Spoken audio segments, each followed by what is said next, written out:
In the vast and uncharted reaches of space, beyond the flickering stars observed from Earth, the alien species known as the Gravokians faced a dire crisis. Their planet, once a teeming hub of activity and life, had succumbed to a genetic calamity.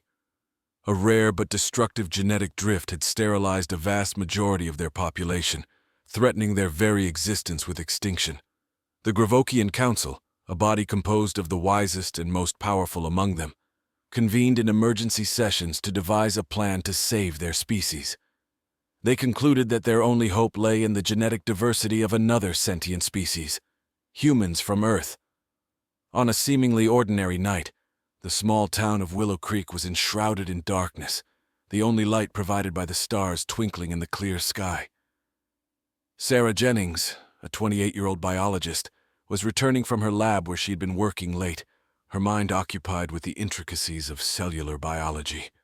Meanwhile, Mark Benson, a 32-year-old freelance journalist known for his daring exposés, was driving home from a late-night interview. His car's headlights cut through the night, illuminating the winding road ahead. As both Sarah and Mark continued on their separate paths, a silent and unseen Gravokian ship hovered high above the town. The ship, a marvel of technology indistinguishable from magic to human eyes, was equipped with a bioscanner designed to identify genetically ideal candidates for their plan. The scanner locked onto Sarah and Mark as prime subjects. Without warning, beams of light descended from the ship, enveloping their vehicles in a blinding glow. The last thing Sarah saw was the dashboard of her car lighting up like a Christmas tree, while Mark felt a sensation akin to diving into cold water. In an instant, they were aboard the Gravokian ship, unconscious and unaware of the fate that awaited them. When they awoke, they found themselves in a sterile room, designed with clinical efficiency. Each lay on a separate medical-style bed, with soft restraints holding them in place. Mark was the first to regain consciousness, his journalistic instincts kicking in immediately as he scanned the room for details. "Where am I? What happened?" he muttered, trying to wriggle free from the restraints. Sarah stirred shortly after, her scientific curiosity mingled with fear. "Is this a dream?" she wondered aloud, her voice echoing slightly in the quiet room. Before they could make sense of the situation, a door hissed open, and a Gravokian entered. The alien was tall and slender, with iridescent skin that shimmered under the room's lights, and eyes that reflected a deep intelligence. "Greetings, Sarah Jennings and Mark Benson. We are the Gravokians," the alien spoke, its voice a calm, modulated tone facilitated by a translation device. "We have brought you here for a purpose of utmost importance, to assist in the continuation of our species." Mark, ever the skeptic, replied sharply, "Abducting us isn't going to get you any help. What makes you think we would agree to this?" The Gravokian paused, considering his words carefully. "We understand your concerns and the shock this must be. However, we assure you that no harm will come to you. Your participation will not only ensure your safety, but also provide you with knowledge and benefits beyond your current understanding." Sarah, practical yet intrigued, asked, "What exactly do you need from us?" The alien explained their plight and their need for diverse genetic material to overcome the sterility that plagued their species. "We have chosen you based on your genetic compatibility, not just with each other, but with our own needs for diversity and resilience." As the gravity of their situation dawned on them, both Sarah and Mark realized that their abduction might just be the beginning of an extraordinary journey, one that could change the course of a species, including. In the sterile confines of the Gravokian vessel, Mark and Sarah gradually acclimatized to their bewildering new reality. The initial shock of abduction had morphed into a cautious curiosity about their hosts and the advanced technology surrounding them. The Gravokians, understanding the need for cooperation, introduced their human guests to the ship's main deck, a large circular room lined with panels of shimmering controls and holographic displays. The center of the room featured a holographic model of the Gravokian solar system, planets orbiting in silent elegance. Here, the Gravokian scientist named Zilar, who had become their primary liaison, offered insights into the workings of their technology, hoping to foster trust and perhaps even awe. Zeller guided them to a console, This device, Zellar explained, allows us to manipulate genetic materials at a molecular level far beyond what your Earth technologies can achieve. As Zellar manipulated the controls, a strand of DNA appeared in the air, glowing and rotating slowly. Our hope, Zellar continued, is to integrate select human genes with ours, carefully chosen to maintain both species' integrity while solving our genetic crisis. Sarah, intrigued by the scientific possibilities, posed questions about ethical considerations and the specifics of the genetic integration. Her biologist's mind buzzed with both ethical concerns and the undeniable allure of groundbreaking genetic work. Mark, meanwhile, was drafting the outline of his next article in his mind, contemplating the implications of their story on Earth's understanding of life beyond. He grilled Zellar on the societal structures of Gravokian civilization, their history of space exploration, and their reasons for not making contact with Earth before this crisis. As their understanding deepened, so too did their resolve to negotiate terms. "If we are to help you," Mark stated firmly, "we need assurances, freedom to return to Earth if we choose, and guarantees about how our genetic material will be used." Zellar nodded, an expression of grave respect crossing their features. "We anticipated these concerns. You will have an interface through which you can communicate with Earth. We will provide you with data to assure your planet of your safety and our peaceful intentions." Days turned into weeks as Sarah and Mark worked alongside Gravokian scientists, learning to operate the genetic equipment with an expertise that surprised even their hosts. They were given quarters with views of the stars, libraries of Gravokian literature and science, and access to communication lines with Earth. Their work progressed, with Sarah's expertise proving crucial in stabilizing the integration of human and Gravokian DNA. The first prototypes of integrated cells showed promising resilience, a victory celebrated throughout the ship. As they toiled, the enormity of their role in this interstellar effort grew clearer, and a bond formed between them and their captors, a bond forged in the fire of shared purpose and mutual need. But beneath the cooperation and scientific triumphs, questions lingered in the backs of their minds. What would happen when the project ended? Was Earth ready for this leap into the galactic community? And how would their own lives change when they finally returned home? Their thoughts often returned to Earth, to the lives they had been snatched from, and the future that awaited them. As they looked out at the stars, the same stars seen from countless worlds, they pondered these questions, their answers as yet unwritten. As the project unfolded, the depth of Gravokian culture and technology continued to astonish Sarah and Mark. They were introduced to the Clarion Hall, a vast archive containing the collected knowledge of the Gravokians, an amalgamation of virtual reality and physical texts that chronicled billions of years of history, science, and philosophy. Here, Mark found himself losing hours, his journalistic instincts driving him to absorb every nuance of this alien civilization. Meanwhile, Sarah collaborated with Zellar on refining the genetic techniques, pushing the boundaries of bioengineering to realms she had once thought only theoretical. The breakthrough came on a day like any other aboard the ship. Sarah and a team of Gravokian geneticists succeeded in creating a stable hybrid cell line, capable of self-replication without the degenerative errors that had plagued earlier attempts. This success brought a palpable sense of relief and jubilation to the ship. Celebrations were muted but deeply felt, as this was the first real hope many Gravokians had felt in generations. Amidst the triumph, however, lay a heavy decision. The council convened, with Sarah and Mark invited to participate. It was here that the full weight of their roles came into stark relief. The council debated the next steps, how to introduce these hybrid cells into their population, and the ethical implications of such a profound change to their species. Mark, aware of the monumental story unfolding, documented every moment, knowing that the ethical dialogues and decisions made here could serve as a beacon or a warning to other civilizations facing similar crises. He debated with the council, at times heatedly, advocating for transparency and consent in how these new genetic materials were used. Sarah focused on the scientific and humanitarian aspects. She argued for rigorous controls and volunteered to continue overseeing the project, to ensure that the implementation of their work respected both human and Gravokian rights. Her commitment to the project deepened, driven by both her dedication to science and her emerging sense of responsibility for the Gravokian future. The Gravokians, for their part, were profoundly impacted by the humans' perspectives. Accustomed to a more pragmatic approach to survival, the exposure to human ethics of individuality and consent began to alter their approach to governance and science. As the project moved from the laboratory to real-world application, tensions surfaced. Integrating the new genetic material into the Gravokian gene pool was slow and fraught with challenges. Some Gravokians resisted the change, fearful of losing their identity or the unintended consequences of integrating alien DNA. Protests and debates filled the communal spaces of the ship, a testament to the democratic fabric of Gravokian society.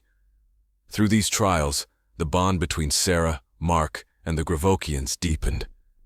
They were no longer just subjects or scientists. They had become partners in a shared struggle for survival. The ship, once a symbol of their abduction, had transformed into a crucible where a new understanding was being forged, one that bridged human creativity and Gravokian resilience. The challenges ahead were daunting, but as each day passed, Sarah and Mark found themselves more entangled in the fate of their hosts, committed to seeing this unprecedented endeavor to a hopeful, ethical conclusion. The integration phase brought its own set of complex challenges. As the genetic hybrids began to be introduced into the Gravokian populace, unforeseen complications arose. Some of the hybrid cells exhibited unexpected traits, some beneficial, like enhanced immune responses, and others more problematic, hinting at potential long-term health impacts. This led to a renewed sense of urgency in the labs aboard the Gravokian vessel, where Sarah and her team worked tirelessly, monitoring and tweaking genetic expressions with precision. Meanwhile, Mark delved deeper into the cultural implications of this genetic integration, exploring how the introduction of human DNA might alter Gravokian society. He conducted interviews with various Gravokians, from geneticists and council members to ordinary citizens, capturing their hopes, fears, and predictions for the future. These stories painted a complex picture of a civilization at the crossroads of survival and identity, each account a thread in the broader tapestry of this interstellar endeavor. Amidst this backdrop of scientific and social upheaval, a more personal drama unfolded between Sarah and Mark. The intensity of their work and the isolation from Earth forged between them a bond that was part professional, part survival, and increasingly personal. They found solace in each other's company, sharing meals and long walks along the observation decks of the ship, gazing out at the cosmos that was both a prison and a home. One evening, as they watched a nebula's slow dance through the void, Mark voiced a concern that had been troubling him. "Do you ever wonder if we're changing them too much? What if we're turning the Gravokians into something they're not meant to be?" His voice was low, troubled by the ethical dimensions of their work. Sarah considered his words, her gaze fixed on the swirls of cosmic dust and gas. "It's a valid fear," she admitted. "But remember, evolution itself is change. What we're doing isn't creating something new, it's helping them adapt, using what we know and who we are. Isn't that the essence of survival? Blending the old with the new to find a way forward?" Their conversation was interrupted by an urgent message from Zellar, summoning them to the lab. There they were presented with a new development. One of the hybrid specimens had shown a remarkable ability to regenerate damaged cells at a rate far exceeding initial projections.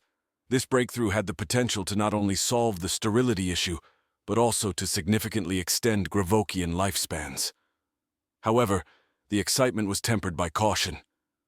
"With great power comes great responsibility," Zeller remarked, echoing a sentiment that resonated deeply with both humans. "We must proceed carefully. The potential for abuse of such capabilities is high. We rely on your judgment and your values to guide us." As the weeks progressed, the project's scope expanded. The lab was not just a place of genetic research, but became a forum for philosophical and ethical debates about the future of Gravokian society. The Gravokians, influenced by human ideas, began to reconsider some of their more rigid doctrines, especially regarding governance and the rights of the individual. This cultural shift was not without its detractors. A faction within the Gravokian community voiced their dissent, concerned that their essence was being diluted. They staged peaceful demonstrations advocating for a cessation of the integration project. This opposition tested the unity and vision of the Gravokian Council, highlighting the delicate balance between innovation and tradition. As Sarah and Mark navigated these turbulent waters, their roles evolved from mere participants to ambassadors, bridging two species through the shared language of science. The dissent among the Gravokians grew as debates continued to escalate. The faction opposing the integration, known as the Purists, argued that their genetic identity was sacred and should not be tampered with by alien intervention, even at the risk of extinction.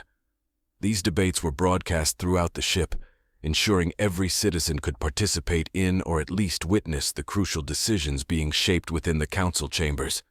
Mark captured every moment, his reports now a regular feature that kept both the Gravokian populace and interested humans on Earth engaged.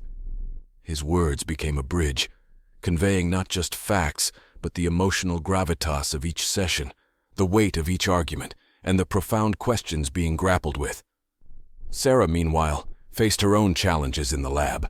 The regenerative abilities demonstrated by the hybrid cells were promising, but introduced new complexities. The rapid cell regeneration, while potentially a boon, posed risks of unchecked growth, parallels to cancerous behaviors that could not be ignored. She led a specialized team that focused on creating safeguards within the genetic coding, a kind of molecular failsafe that could prevent potential malignancies. During this period, a significant event shifted the prevailing mood aboard the ship. A young Gravokian child, afflicted with a degenerative genetic disorder thought incurable, was treated using the hybrid cells. The treatment was not only successful, but also reversed much of the damage caused by the disorder, restoring the child to full health. This success provided tangible proof of the project's potential, swaying many undecided Gravokians to support the integration efforts. The child's recovery became a symbol of hope and a turning point in public opinion. Even some of the purists softened their stance, moved by the undeniable benefits witnessed. This was not just about survival anymore. It was about the potential for a healthier and possibly longer life for all Gravokians. Inspired by this breakthrough, Zellar organized a public forum where Sarah was invited to speak about the scientific foundations of the project. She discussed the rigorous safety measures implemented and the ethical considerations at every step. Her talk was met with enthusiasm and a flurry of questions from the audience, showcasing a growing trust and interest in the scientific process she represented. At the same forum, Mark held a panel discussing the implications of such technology on society, both Gravokian and human. He explored themes of identity, change, and the concept of what it means to be sentient in an era where the very fabric of life could be altered at will. The panel was diverse, including Gravokian philosophers, Earth bioethicists, participating via real-time communication, and even a few purists who were willing to engage in dialogue. The forum marked a cultural shift aboard the ship. It was no longer a place of mere scientific endeavor, but had become a crucible for a profound melding of philosophies and ideals, reflecting the blend at a cellular level that was occurring within the Gravokian populace. Amid these developments, Sarah and Mark's relationship deepened, their bond strengthened by shared experiences and mutual respect for each other's roles in this grand experiment. They were more than colleagues now. They were partners in shaping a new reality, aware of the historical significance of their actions and the legacy they would leave behind. This unity and shared purpose were tested as the project entered its next phase. With the Council's cautious blessing, plans were made to begin integrating the hybrid cells into the broader Gravokian population. This was the moment of truth, the final test of whether their work could truly save a civilization, or if the concerns of the purists might manifest in unforeseen ways. As preparations were made, both Sarah and Mark prepared themselves for the outcomes, hopeful yet vigilant. As the integration into the broader Gravokian population commenced, the entire ship was gripped with a palpable sense of anticipation and anxiety. The first group of volunteers, drawn from diverse backgrounds within the Gravokian society, underwent the treatment under the watchful eyes of Sarah and her team.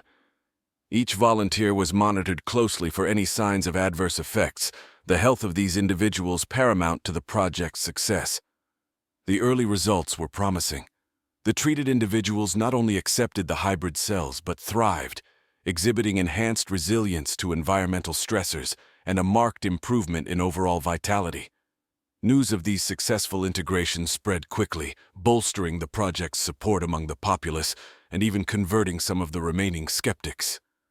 However, the success was not without its complexities. As more Gravokians underwent the procedure, subtle changes began to manifest in their behaviors and cognitive functions. Some reported heightened emotional responses, others a newfound clarity of thought or bursts of creativity. These changes sparked a new round of ethical debates. Were these changes a loss of the Gravokian essence, or a natural evolution brought about by their new genetic diversity? Mark documented these developments with a careful, nuanced approach, presenting the facts while exploring the deeper philosophical questions they raised. His reports were now followed not just on the ship and Earth, but had caught the attention of other spacefaring civilizations, curious about the outcome of this unprecedented genetic integration. The ship itself had become a microcosm of a rapidly evolving society. Public forums and debates were held regularly, with live transmissions allowing Earth's population to partake in the journey of their two representatives.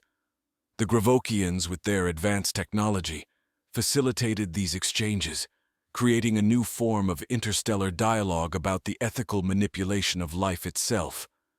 Amidst this backdrop, a more urgent situation developed. A faction of purists, unable to accept the changes, attempted a last stand. They tried to sabotage the ship's genetic repositories, an act that could have undone all the progress made. Their attempt was thwarted, thanks to the vigilance of the ship's security systems and the intervention of Gravokians who, despite their misgivings, recognized the necessity of the integration for survival. This crisis led to a pivotal moment for Gravokian society. The Council, recognizing the need for unity, reached out to the purists with an offer of dialogue and reconciliation. They proposed the establishment of a new committee, including members from all perspectives, to oversee the integration and ensure that all voices were heard and considered.